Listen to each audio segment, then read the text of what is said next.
Life focus ചാനലിൻ്റെ പുതിയൊരു എപ്പിസോഡിലേക്ക് സ്വാഗതം. ഇന്ന് കരാർ അല്ലെങ്കിൽ കോൺട്രാക്റ്റ്, ഉടമ്പടി, എഗ്രിമെൻ്റ് തുടങ്ങിയിട്ടുള്ള ചർച്ച നാം തുടരുകയാണ്. കരാറുമായി ബന്ധപ്പെട്ട കാര്യങ്ങൾ പ്രാഥമികമായി ഞാൻ ചിലത് പറഞ്ഞു. ഇത് ശ്രദ്ധിച്ചില്ലാത്തൊരു ഫസ്റ്റ് എപ്പിസോഡ് കാണാൻ ശ്രദ്ധിക്കണമെന്ന് സ്നേഹബുദ്ധി ഓർപ്പിക്കും. ഒരു കരാറിനെ പറ്റി ഞാൻ പറഞ്ഞപ്പോൾ അർത്ഥ കരാർ അഥവാ ക്വാസി കോൺട്രാക്റ്റ് എന്ന ഒരു കാര്യവും നിയമത്തിലുണ്ട്. ഇന്ത്യൻ കോൺട്രാക്റ്റ് ആക്ട് 1872 കൃത്യമായിട്ട് പറയും.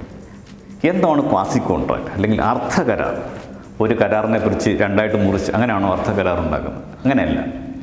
ക്വാസി കോൺട്രാക്റ്റ് എന്ന് പറഞ്ഞാൽ ഒരു കരാറില്ല, but parties are placed to a position as if there was a contract. ഒരു ഉദാഹരണത്തിന്, നിങ്ങളുടെ സുഹൃത്ത് നിങ്ങളുടെ വീട്ടിൽ വന്നു. അദ്ദേഹം തൻ്റെ മൊബൈൽ ഫോൺ നിങ്ങളുടെ വീട്ടിൽ മറന്നുപോയി. അദ്ദേഹം തിരിച്ചു. അന്ന് അദ്ദേഹം പല സ്ഥലത്തും പോയി കാണും. അദ്ദേഹത്തിൻ്റെ വീട്ടിൽ അദ്ദേഹം തിരിച്ചു ചെന്നപ്പോൾ അദ്ദേഹത്തിൻ്റെ മൊബൈൽ ഫോൺ കാണുന്നില്ല. എവിടെ വെച്ചാണ് നഷ്ടപ്പെട്ടതെന്ന് അദ്ദേഹത്തിന് അറിഞ്ഞുകൂടാ. കാരണം നിങ്ങളുടെ വീട്ടിൽ വന്ന പോലെ തന്നെ അദ്ദേഹം പല സ്ഥലത്തും പോയിട്ടുണ്ട്, പല ആൾക്കാരുടെ വീട്ടിലും പോയിട്ടുണ്ട്. സോ അദ്ദേഹം എന്ത് ചെയ്യും? ഇത് അന്വേഷിക്കാൻ തുടങ്ങും. ഫോൺ എന്ത്? നിങ്ങൾ ഫോണ് അവിടെ വെക്കാൻ നിങ്ങളുടെ സുഹൃത്തിനോട് പറഞ്ഞില്ല, അദ്ദേഹം മറന്നുപോയതാണ്. ഇവിടം വരെ നിങ്ങൾ കുറ്റക്കാരനല്ല, കാരണം അദ്ദേഹം മറന്നുപോയത് നിങ്ങളുടെ കുറ്റമല്ല. പക്ഷേ അദ്ദേഹം ചോദിക്കുമ്പോൾ, എൻ്റെ മൊബൈൽ ഫോൺ ഞാൻ നിങ്ങളുടെ വീട്ടിൽ വന്നപ്പോൾ അവിടെ മറന്നു വെച്ച് പോയോ എന്ന് ചോദിക്കുന്ന സമയത്ത്, ഇവിടെ ഉണ്ട്, നിങ്ങൾക്ക് വന്നാൽ എപ്പോഴും എടുക്കാം എന്ന് പറഞ്ഞ് അദ്ദേഹം വരുമ്പോൾ കൊടുത്താൽ നിങ്ങൾക്ക് കുറ്റമില്ല. മറിച്ച് നിങ്ങൾ പറയുക, അതിവിടെ ഇല്ലല്ലോ. അദ്ദേഹം അത് വിശ്വസിക്കുന്നു. അദ്ദേഹം വീണ്ടും അന്വേഷിച്ചെടുക്കും. നിങ്ങളെന്ത് ചെയ്യുകയാണ്? ഈ മൊബൈൽ ഫോൺ നിങ്ങളുടെ സിം കാർഡ് ഇട്ട് നിങ്ങളുടേതായിട്ട് ഉപയോഗിച്ചു എന്ന് വിചാരിക്കുക. നാളുകൾക്ക് ശേഷം IMEI നമ്പർ വെച്ചോ മറ്റോ ട്രേസ് ഔട്ട് ചെയ്തിട്ട് നിങ്ങളെ ഒരു വർഷത്തിന് ശേഷം നിങ്ങളെ കണ്ടെത്തുകയാണ്, നിങ്ങൾ ഈ മൊബൈൽ ഫോൺ ഉപയോഗിക്കുന്നുണ്ടോ എന്ന് കണ്ടെത്തിയാൽ, then there is A quasi contract. കാരണം അദ്ദേഹം മറന്നുപോയതാണ്. അദ്ദേഹം ചോദിച്ചപ്പോൾ നിങ്ങൾ ഇല്ല എന്ന് പറഞ്ഞു, പക്ഷെ നിങ്ങളത് ഉപയോഗിക്കുകയും ചെയ്തു. മൊബൈൽ ഫോൺ ആണെങ്കിൽ അല്ലെങ്കിൽ കാറാണെങ്കിൽ എന്തു തന്നെയാണെങ്കിലും അതിന് ഡിപ്രീസിയേഷൻ എന്നൊരു സംവിധാനമുണ്ട്. വർഷങ്ങൾ കഴിയുമ്പോൾ അതിൻ്റെ മൂല്യം കുറഞ്ഞു വരും. അപ്പോൾ നിങ്ങളത് ഉപയോഗിച്ച സ്ഥിതിക്ക് അത് മറ്റേ വ്യക്തി, നിങ്ങളുടെ സുഹൃത്ത് ക്ലെയിം ചെയ്യുകയാണെന്നുണ്ടെങ്കിൽ നിങ്ങൾ അതിൻ്റെ നഷ്ടപരിഹാരം കൊടുക്കേണ്ടി വരും. അതിനാണ് ക്വാസി കോൺട്രാക്റ്റ് എന്ന്. ഇനി ഈ ക്വാസി കോൺട്രാക്റ്റ് ഇതിലേക്ക് ഏർപ്പെടുമ്പോൾ അതിന് നോൺ ഗ്രാച്വസ് പേയ്മെൻറ്റ് അല്ലെങ്കിൽ നോൺ ഗ്രാച്വസ് പ്ലേസ്മെൻറ്റ് എന്നൊരു സംവിധാനം. അപ്പം നിങ്ങളുടെ സുഹൃത്ത് നിങ്ങളുടെ മകളുടെ വിവാഹത്തിന് വന്നിട്ട് ഒരു 10,000 രൂപ തന്നു എന്ന് വിചാരിക്കുക. അദ്ദേഹം ഗിഫ്റ്റായിട്ട് നിങ്ങൾക്ക് തന്നതാണ് മകളുടെ വിവാഹത്തിന്. ഒരു വർഷം കഴിഞ്ഞിട്ട് എൻ്റെ പണം തിരികെ തരണമെന്ന് അദ്ദേഹത്തിന് ആവശ്യപ്പെടാൻ പറ്റില്ല. കാരണം that was a gift. It was a gratuitous payment. അപ്പോൾ അങ്ങനെ ഗ്രാച്വസ് പേയ്മെൻ്റ് ആണെങ്കിൽ ക്വാസി കോൺട്രാക്റ്റ് വരില്ല. നോൺ ഗ്രാച്വസ് ആയിരിക്കണം. അതായത് അദ്ദേഹം മനസ്സോടെ അല്ലാതെ നിങ്ങൾക്ക് എന്തെങ്കിലും അദ്ദേഹം മറന്നു പോവുകയോ നിങ്ങൾക്ക് എൻറിച്ച്മെൻറ്റ് ഉണ്ടാവുകയോ ചെയ്തിട്ട് subsequently if you make use of that benefit. ഇനി ആ ഫോൺ അവിടെ ഇരുന്നു, അദ്ദേഹം ചോദിക്കാൻ വന്നില്ല, നിങ്ങളും അറിഞ്ഞില്ല. ഒരു വർഷം കഴിഞ്ഞ് എന്തോ നിങ്ങൾ പഴയ ഇത് തപ്പുമ്പോൾ, പഴയ അലമാരി തുറക്കുമ്പോഴോ അല്ലെങ്കിൽ വീട് അടുക്കി പെറുക്കുമ്പോഴോ ആണ് ഇത് കണ്ടെത്തുന്നതെങ്കിൽ അവിടെ ക്വാസി കോൺട്രാക്റ്റ് വരുന്നില്ല. കാരണം നിങ്ങൾക്കറിയില്ലായിരുന്നു, അദ്ദേഹം ചോദിച്ചു വന്നിട്ടില്ല, എവിടാണെന്ന് അദ്ദേഹത്തിനും അറിയില്ല, അവിടെ ക്വാസി കോൺട്രാക്റ്റ് വരുന്നില്ല. പക്ഷേ if you get something non gratuitous and if you make use of that, then there is a provision for quasi contract. ഇതെപ്പോഴാണ് വരുന്നതെന്ന് വെച്ച് കഴിഞ്ഞാൽ, ഒരു വസ്തു വിൽപ്പന നടത്താൻ വേണ്ടി നിങ്ങളൊരു കരാറിലേർപ്പെട്ടു. നിങ്ങൾ ആ വസ്തുവിൻ്റെ ഒരു അഡ്വാൻസ് തുക വാങ്ങിയെന്ന് വിചാരിക്കും. മുഴുവൻ തുകയല്ല, ഒരു അഡ്വാൻസ് തുക വാങ്ങി. കാലങ്ങൾക്ക് ശേഷം നിങ്ങൾ ഈ വസ്തു അദ്ദേഹത്തിന് വിൽക്കാൻ തയ്യാറാകുന്നില്ലെങ്കിൽ, അതായത് മുഴുവൻ തുക തന്ന് വിൽക്കാൻ തയ്യാറാകുന്നില്ലെങ്കിൽ, ഈ അഡ്വാൻസ് വാങ്ങിയ തുക നിങ്ങൾ തിരികെ കൊടുക്കേണ്ടി വരും. ഇനി നിങ്ങൾ തയ്യാറായതിൻ്റെ പേരിൽ അദ്ദേഹം കോടതിയിൽ പോയെന്ന് വിചാരിക്കുക, suit four specific performance of contract. അങ്ങനെ കരാർ നടപ്പാക്കി തരണം എനിക്ക് വസ്തു രജിസ്റ്റർ ചെയ്ത് തരാൻ കോടതി നിർദ്ദേശിക്കണം, തരാത്ത പക്ഷം കോടതി തന്നെ എനിക്ക് ബാക്കി തുക സ്വീകരിച്ചുകൊണ്ട് വസ്തു ആധാരം രജിസ്റ്റർ ചെയ്ത് തരണം എന്ന് അദ്ദേഹം കേസ് കൊടുക്കുക. അവിടെ കോടതിക്ക് രണ്ട് ഓപ്ഷൻ. ഒന്ന്, കോടതിക്ക് വേണമെങ്കിൽ ഒരു degree four specific performance of contract കൊടുക്കാം. എന്നിട്ട് വസ്തുവിൻ്റെ ഉടമസ്ഥൻ രജിസ്റ്റർ ചെയ്ത് കൊടുക്കുന്നില്ലെങ്കിൽ കോടതിക്ക് ആധാരം എഴുതി രജിസ്റ്റർ ചെയ്ത് കൊടുക്കാം. അതിന് കോടതി തയ്യാറാകുന്നില്ലെങ്കിൽ അനദർ ഓപ്ഷൻ, ഈ അഡ്വാൻസായി വാങ്ങിച്ച തുക തിരികെ കൊടുക്കണം. അപ്പോൾ അവിടെ ക്വാസി കോൺട്രാക്റ്റാണ് വരുന്നത്. കരാറുണ്ട്, പക്ഷേ ആ കരാർ നടപ്പാകുന്നില്ല. പക്ഷേ കുറഞ്ഞ പക്ഷം നിങ്ങൾക്ക് ഒരു നോൺ ഗ്രാറ്റുവസായിട്ട് കിട്ടിയ തുക നിങ്ങൾ തിരികെ കൊടുക്കേണ്ടി വന്നാൽ അത് കൊടുക്കണം എന്ന് പറയുന്നത് ക്വാസി കോൺട്രാക്ട്. ഇനി ചില കരാറുകളിൽ ഒരു time is the essence of contract എന്ന്, അതായത് ഈ കരാറിൽപ്പെട്ട വസ്തു 3 മാസത്തിനുള്ളിൽ, ഞാൻ 3 മാസം എന്ന് പറയുന്നതേ ഉള്ളൂ, ചിലപ്പോൾ 6 മാസമാക്കാം, 1 വർഷമാക്കാം, എഴുന്നൂറ് സൗകര്യം പോലെയാണ്. 3 മാസത്തിനുള്ളിൽ ഈ ബാലൻസ് തുക തന്ന്, അഡ്വാൻസ് വാങ്ങിച്ചു കഴിഞ്ഞു, ബാലൻസ് തുക തന്ന് ഈ വസ്തു കരാർ ആധാരം എഴുതി രജിസ്റ്റർ ചെയ്ത് വാങ്ങിച്ചു കൊള്ളണമെന്നാണ് കരാറെങ്കിൽ, ആ 3 മാസത്തിനുള്ളിൽ അദ്ദേഹം വരുന്നില്ല, time is the essence of the contract എന്നൊരു വാക്കുകൂടെ ചേർത്ത് കഴിഞ്ഞാൽ 3 മാസമുള്ള മറ്റേ വ്യക്തി വന്നില്ലെങ്കിൽ നിങ്ങൾ ഈ അഡ്വാൻസ് തുക തിരിച്ചു തരുന്നില്ല എന്നൊരു ക്ലോസ് ചേർത്ത് കൊടുക്കണ്ട. അപ്പോൾ time is the essence of the contract എഴുതി ചേർക്കണം.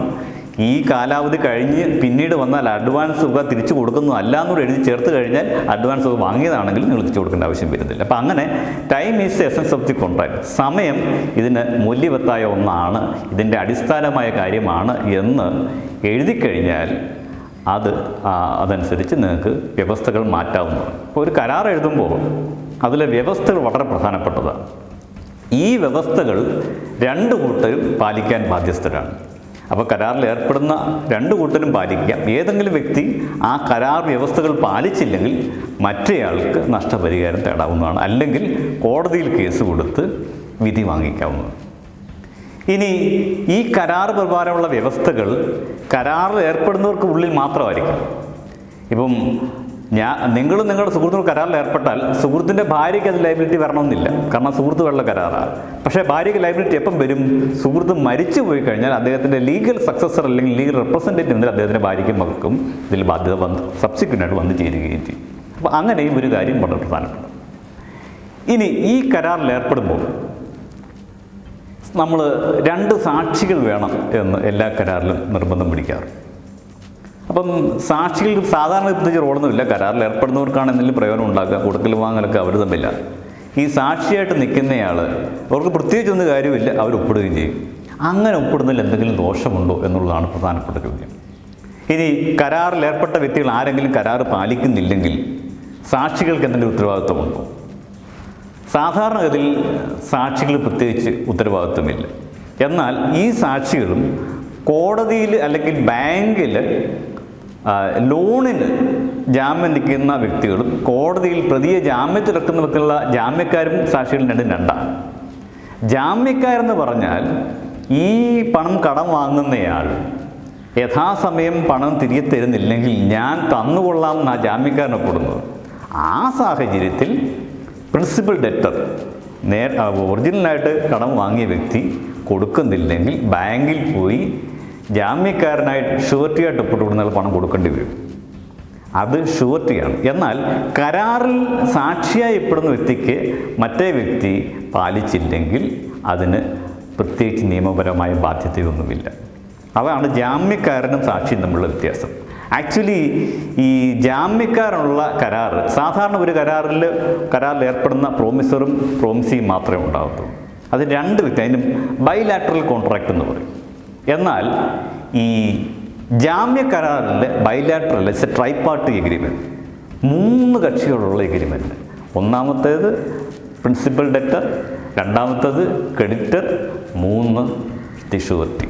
അപ്പം ജാമ്യ കരാറിൽ ജാമ്യക്കാരൻ സാക്ഷിയല്ല, ജാമ്യക്കാരനാണ്. ആ ഒരു വ്യത്യാസം മനസ്സിലാക്കിയിരിക്കുന്നത് നന്നായിരിക്കും. ഇനി എന്തിനാണ് ഈ സാക്ഷികളെ വെക്കുന്നത്? സാക്ഷികളെ വെക്കുന്നതിൻ്റെ പ്രധാനപ്പെട്ട ഉദ്ദേശം എന്ന് പറയുന്നത് ഈ കരാറിൽ ഏർപ്പെട്ട വ്യക്തികൾ സ്വമനസാലെയാണോ ഈ കരാറിൽ ഏർപ്പെട്ടത്, is there be any consensus idem ഉണ്ടോ എന്നുള്ളതാണ്. അതായത് ഒരു കരാറിൽ ഏർപ്പെടുന്ന വ്യക്തികൾ they have to accept or enter into the contract with the same mind, in the same sense. അതിനാണ് കൺസെൻസസ് ആഡ് എന്ന് നിയമത്തിൽ പറയും. അതായത് രണ്ടുപേരും ഉദ്ദേശിക്കുന്നത്, രണ്ടുപേരും കരാറിൽ ഏർപ്പെടുന്നത് ഒരേ മനസ്സോടും ഒരേ ഉദ്ദേശത്തോടു കൂടി ആയിരിക്കണം. ഇപ്പം ഞാൻ എൻ്റെ കാറ് നിങ്ങൾക്ക് വിൽക്കാം എന്ന് പറഞ്ഞ് കരാറുണ്ടെന്ന് വിചാരിക്കുക. ആ കരാർ അനുസരിച്ച് എല്ലാം ചെയ്തു വന്നപ്പോഴാണ് അറിയുന്നത് എനിക്ക് 2 കാറുണ്ടായിരുന്നു. ഒന്ന് ഒരു ബെൻസ് കാർ, 2 ഒരു അംബാസഡർ കാർ. ഞാൻ ഉദ്ദേശിച്ചത് അംബാസഡർ കാറും വാങ്ങിക്കാൻ ഉദ്ദേശിച്ച ആൾ ബെൻസ് കാറുമാണെങ്കിൽ there is no consensus ad ആയിട്ട്. അപ്പോൾ അവിടെയാണ് ഈ കൺസെൻസസ് ആഡ് ആയിടുന്ന വ്യത്യാസം വരുന്നത്. ഇത് തെളിയിക്കുന്നത് സാധാരണഗതിയിൽ ഈ സാക്ഷിയായിട്ട് നിൽക്കുന്ന ആളിലൂടെ. ഓഫ് കോഴ്സ് കരാറിൽ ആ വ്യവസ്ഥ ചെയ്യണം. വെറും കാറെന്ന് പറയുമ്പോൾ കരാറിൻ്റെ അകത്ത് ഒരു വേഗനസ് അവിടെ വരുന്നുണ്ട്. അപ്പോൾ അത് ഒഴിവാക്കണം. അപ്പോൾ ഈ ഒരു സാഹചര്യത്തിൽ സാക്ഷിക്ക് വന്നിട്ട് പറയാം ഇന്ന കാറാണ് ഉദ്ദേശിച്ചത്, അതിൽ എഴുതാൻ വിട്ടുപോയി എന്നുള്ളതേ ഉള്ളൂ, ഇന്നതാണ് എന്നുള്ളത്. അത് സാക്ഷിയുണ്ട്. പിന്നെ രണ്ടാമത്, ഒരാളെ പ്രലോഭിപ്പിച്ചോ അദ്ദേഹത്തെ മദ്യം കൊടുത്ത് മയക്കുകയോ തെറ്റിദ്ധരിപ്പിച്ചോ ഒക്കെയാണ് കരാറിൽ ഏർപ്പെടുന്നത് അല്ലയോ എന്ന് പറയുന്ന സാക്ഷിയാണ്. അപ്പം രണ്ടുപേരും സ്വമനസാലെ സുബോധത്തോടു കൂടിയാണ് കരാറിൽ ഏർപ്പെട്ടത് ആണോ അല്ലയോ എന്നുള്ള കാര്യവും സാക്ഷിക്ക് കോടതിയിൽ വന്ന് തെളിവ് കൊടുക്കാനായിട്ട് സാധിക്കും. ആ നിലയ്ക്കും സാക്ഷിക്ക് പ്രധാനപ്പെട്ട റോളുണ്ട്.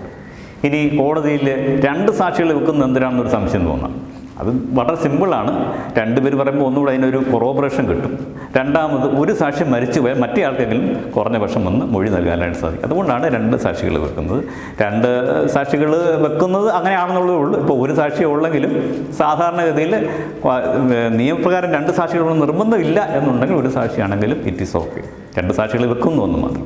അപ്പോൾ ഇങ്ങനെയുള്ള കാര്യങ്ങളുടെ ഒരു കരാറുമായിട്ട് ബന്ധപ്പെട്ട് നാം ശ്രദ്ധിക്കേണ്ടതാണ്. ഇതിനെക്കുറിച്ചുള്ള ചർച്ച അടുത്ത എപ്പിസോഡിലും തുടരുന്നതാണ്. നിങ്ങളുടെ വിലയേറിയ നിർദ്ദേശങ്ങളും സംശയങ്ങളും അഭിപ്രായങ്ങളും ഞങ്ങളെ അറിയിക്കുക. നന്ദി, നമസ്കാരം.